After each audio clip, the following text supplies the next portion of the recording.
Hello, and welcome to GAPNA Chat, an official podcast of the Gerontological Advanced Practice Nurses Association.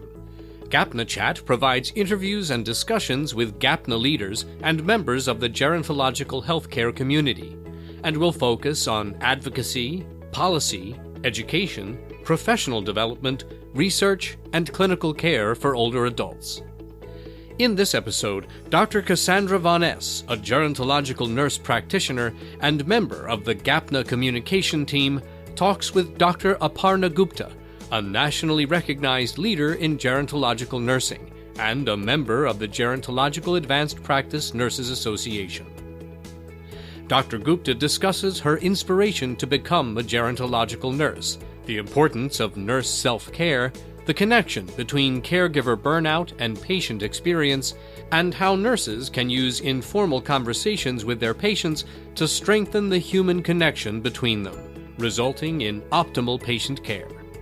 We are pleased to present Dr. Vonnes' interview with Dr. Gupta. Welcome, everyone, to our Series 2 of our GAPNA Chats. This is Dr. Cassandra Vonnes, and we are talking today with Dr. Aparna Gupta. She is the recently appointed Vice President of Quality for the National Hospice and Palliative Care Organization.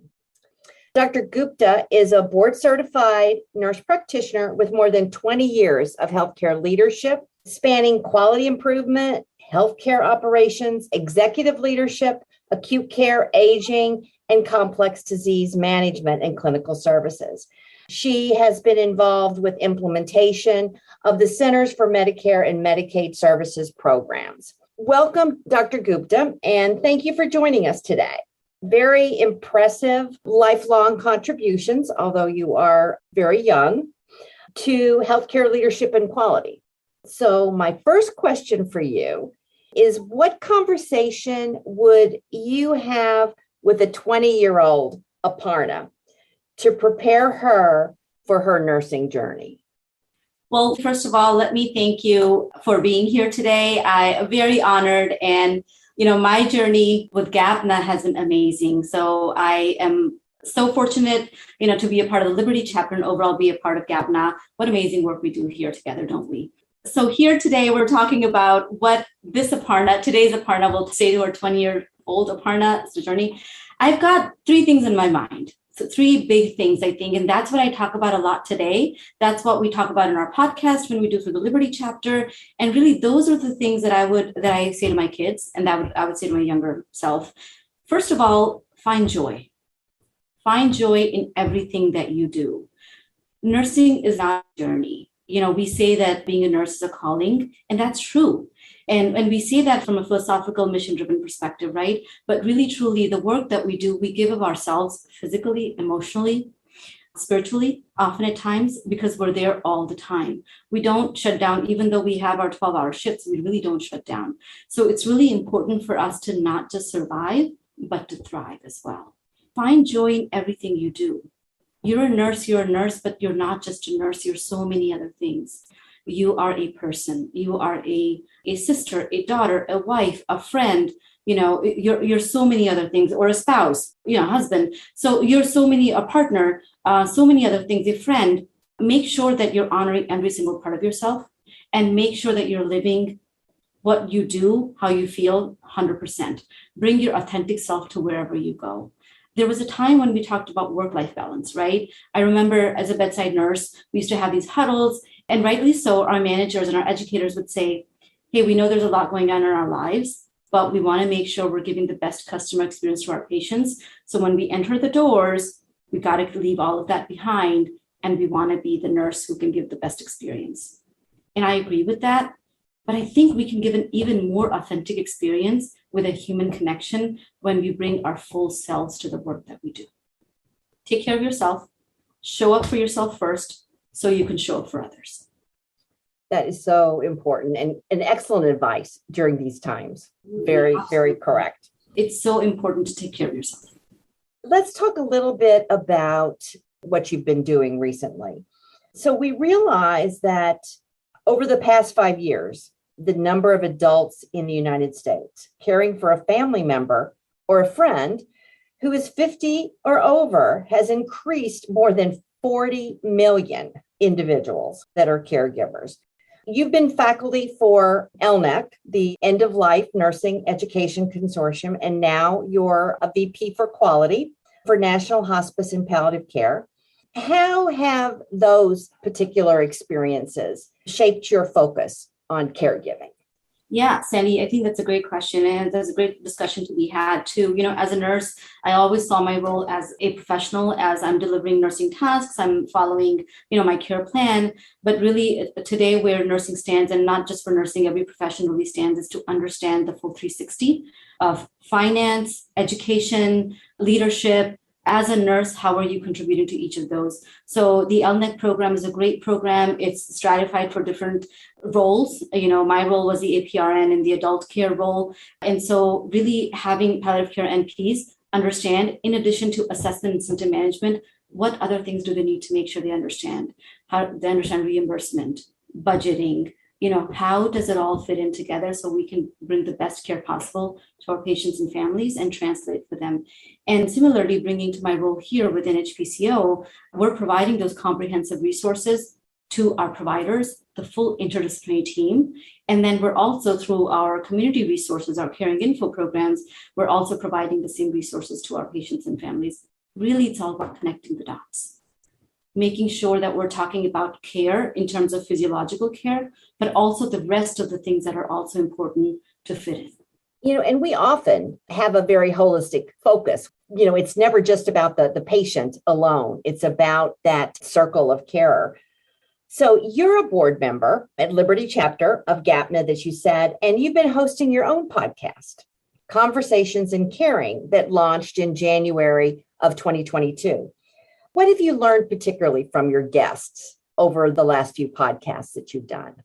Oh gosh, it's been such a journey, Sandy. Really, truly, when we started this podcast, this was meant to be for our members, by our members. There was a thought process here, caregiver burnout, the great resignation. Let's start having these conversations, meant to be very informal. So we named it Conversations in Caregiving. Fatigue is no longer an option. And we started talking very broadly about education and policy implications, and really, why are we having this conversation? Well, we got deeper into moral injury, into what do caregivers need today. What is the definition of a caregiver? All of us are caregivers, really, professionals as well as community caregivers. We flow back and forth into those roles depending on what's happening in our lives. And then we talked about the experience of palliative care nurse practitioners, serious illness conversations. Chris Singer came on board and he talked about the patient experience. Gosh, we had never thought about the connection between caregiver burnout and patient experience, and how the rising tide will lift all boats. When we provide the patient with an amazing patient experience, when we connect the dots for them, when we, make those human connections with the patient and the family, then we also address burnout, because, we're having that human connection that we sometimes lose when we're doing nursing tasks. So it's been amazing. Put your oxygen on first. Dr. Jamie Heisman taught us, and make sure you're taking care of yourself. And that's interesting, because when we look at respite care, it seems always to be around a dementia family member or caregiver. But when you look at an older adult without dementia and the responsibilities and the burden on their families that are providing that care, that's important for us to integrate. So when we talk about the term caregiver, and I work in oncology, and saying caregiver in that context sometimes denotes a very dependent relationship. And I've seen it used, like you said, for direct care team members, referring to nurses and the technicians as the caregiver in a healthcare setting. As we focus on using words that matter, do you think it's time that maybe we adopt some different language than the term caregiver itself? In Canada and Britain, they use the word carer, or maybe the term care partner that doesn't always denote that, ADL type demand of the person. Maybe it's just getting them to appointments or, helping with medicines, but the activities of daily living, the patient can certainly provide for themselves. Do you think that would help the community understand a little bit about those roles? Absolutely. I love both of those terms, Sandy. I really do. Caregiver, we have this term that's here, and maybe there's time for evolving that term. Caregiver seems like a very unidirectional sort of a approach, right? And maybe there's a better term out there. In NHPCO, we talk about leading person-centered care. And I go back to my experiences all the way back when I was 15 years old. I was, quote unquote, a caregiver for my grandmother who had esophageal cancer. It was metastasized to the point that she couldn't swallow, so she had an NG tube. And I was given the responsibility of crushing her medications. Who knew I'd be a nurse? I was 15, of crushing medications and giving through the tube, and then tube feedings as well, and milk and other things that our dietitian had taught us. And my grandma would say, there were a few things she loved to eat. And she was a great cook, and food was important in our household. And she said, can I just eat a little bit? And I would look at her and I'd say, Grandma, you can't swallow. She's like, but I just want to taste. And so, my parents don't know this, or my family doesn't know this, but I would give her a little bit of food, and we'd make sure that she's not getting into acute distress. And, all those, I figured out the tricks and tips to make sure my grandma had quality of life at the same time that we're also following a care plan. I remember I was 15, so I didn't know these terms at the time, but that was quality of life. That was leading person-centered care, because grandma told me what she needed and I did everything possible to provide it for her, right? So was I a caregiver? I don't know what all I gave, right? It was really our partnership that came together. And later on, taking care of my mom with pancreatic cancer, similarly, she would say what she needed, and then we would try to figure out ways to provide that, wraparound care. So I agree with you, Sandy. I think maybe it's time for us to have conversations around that. And what you've shared really goes back to what matters most from our age-friendly focus, finding out what's most important to the patient. And then, and that's what nurses do, don't we? We figure out a way to, to make things work. So, what a wonderful gift you've been for your family. I hope your confession doesn't get you in any trouble. Well, we'll find out. I'm not getting any texts just yet. So, so family caregiving is worth an estimated $470 billion annually, providing savings to the healthcare system. When we help older adults live at home longer, and I know that the pandemic has really given us a focus on, the hospital at home, but, that may be going away. How can we help them stay at home and making that family caregiver focus on independence and delaying that long-term care facility stay? I mean, it's a huge burden financially to families also. What can the gerontological professional community do to strengthen the family caregiving policies and programs, from statewide variability to, even national organizations to strengthen that family caregiving? Yeah, absolutely. Sandy, let me first say that being a member of GAPNA and seeing what we do in terms of supporting gerontological professionals, I will say that we have a lot of resources within GAPNA to support, empower, and facilitate gerontological professionals to be able to go out and help facilitate that same construct that you're talking about, right? That how do we impact policies and how do we impact all the stakeholders that need to know what they need to know in terms of moving this forward. And so first thing that comes to mind is advocacy. Advocacy is really important. Now more than ever, it's important for our gerontological clinicians, whether it's an NP, it's a nurse, it's other member of the interdisciplinary team, to advocate for what's right for our patients, our families, our communities, bring evidence-based knowledge to the table, and educate our lawmakers around that. Provoke conversations. Let's have some informal conversations. Let's bring that human connection, right? And then education is really important. Education, counseling for our patients and family members. Simplify what we're dealing with. We get into these acronyms, these terms. Diabetes becomes DM type 2. Hypertension becomes HTN, right? And we're writing our HPIs, and then that's how we start thinking. So simplify these terms and bring health literacy to the forefront. Health literacy is not health literacy anymore. It's health tech literacy.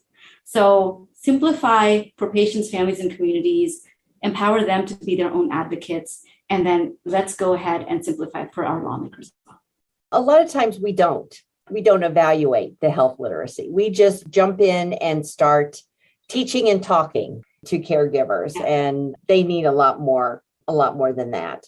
So from a government point of view, is it going to happen on the local level then you think, knowing our state representatives and, advocating for legislation that focuses on that caregiving? Because right now we have only 23 states that recognize that informal, family caregiver role.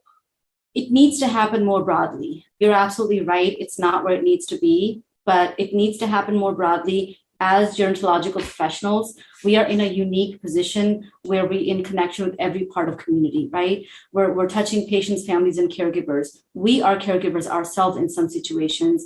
And then we're also impacting education. I mean, we have so many faculty members. We have so many subject matter experts that we connect with on a daily basis. So really bringing to our awareness all those stakeholders that we're interacting with, and then keeping at the forefront these conversations. Change doesn't happen overnight. It does happen over time, and we need to bring everybody together and just not stop talking about it. Keep talking about it so we can just bring the best ideas to the table. And nurse practitioners are certainly the best positioned, to take this comprehensive approach to our older adult and their families. So thank you so much. We have a lot to peel back when it comes to caregiving. I'm glad that you're there to help.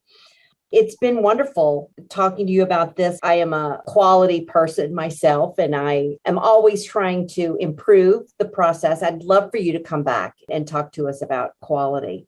Are there any parting words that you'd like to share with the audience about, maybe your new role or promoting your local chapter or GAPNA? I will say, Sandy, GAPNA needs no promotion. It is right there. It's, we all the gerontological professionals, we understand the value of GAPNA, and we, lean in every single day. I lean in every single day to the resources that we have and to amazing connections we've made. Liberty chapter is on a great journey, as well with the podcast and other things that we're doing. At NHPCO, we're leading person-centered care. So we're really focusing on so many different aspects of hospice and palliative care. One parting thought that I have, first of all, thank you for having me here. It's been great discussing. One last thought is quality, like you said. Let's think about what is quality. Quality is really a mindset. It's an approach, and it's everybody's mandate, right? We see quality in our daily lives, whether you're taking an Uber or you're availing of any other service. That's what we want to take forward and expand on as to the quality of care that we're delivering to our patients. We could sit here and talk about the hospice quality reporting program, the CAPS measures, quality metrics, NQF, all these things we could talk about. But in essence, quality is a standard of care, and it is really excelling in what I do in the best way that I can do. Let's think about weaving quality into everything that we do. So we're living 100% of our capacity, and we're making those human connections in everything we do. And that's so true. The patient experience is a lot more than, a 5-star review. That's wonderful parting advice for us.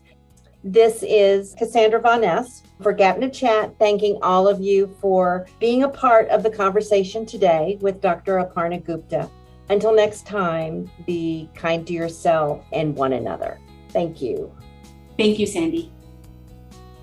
GAPNA Chat is owned and produced by the Gerontological Advanced Practice Nurses Association. All rights reserved. No portion of this podcast may be used without written permission. Dr. Aparna Gupta is the Vice President of Quality for the National Hospice and Palliative Care Organization. Prior to joining the National Hospice and Palliative Care Organization, Dr. Gupta served as Vice President of Clinical Operations, Bundled Payment Solutions, Medicare, and Retirement for United Health Group, and served as Director of Quality, Safety, and Value for the Allegheny Health Network. Dr. Gupta is a board-certified nurse practitioner with more than 20 years of healthcare leadership experience spanning quality improvement, healthcare operations, executive leadership, acute care, aging, complex disease management, clinical services, and implementation of Centers for Medicare and Medicaid Services programs. Dr. Gupta is the president of GAPNA's Liberty chapter, which recently launched its own podcast, the Liberty GAPNA Podcast, and she will assume the role of Director at Large on the GAPNA Board of Directors during the annual business meeting in September 2022. Dr. Cassandra Vonnes is the Nurses Improving Care for Health System Elders Niche Coordinator, Geriatric Oncology, at the Moffitt Cancer Center in Tampa, Florida. She is a member of the Gerontological Advanced Practice Nurses Association Communication Team and is a host of the GAPNA Chat podcast series. For archived episodes of GAPNA Chat and to learn more about the Gerontological Advanced Practice Nurses Association, visit gapna.org. You can also subscribe to GAPNA Chat everywhere podcasts are found.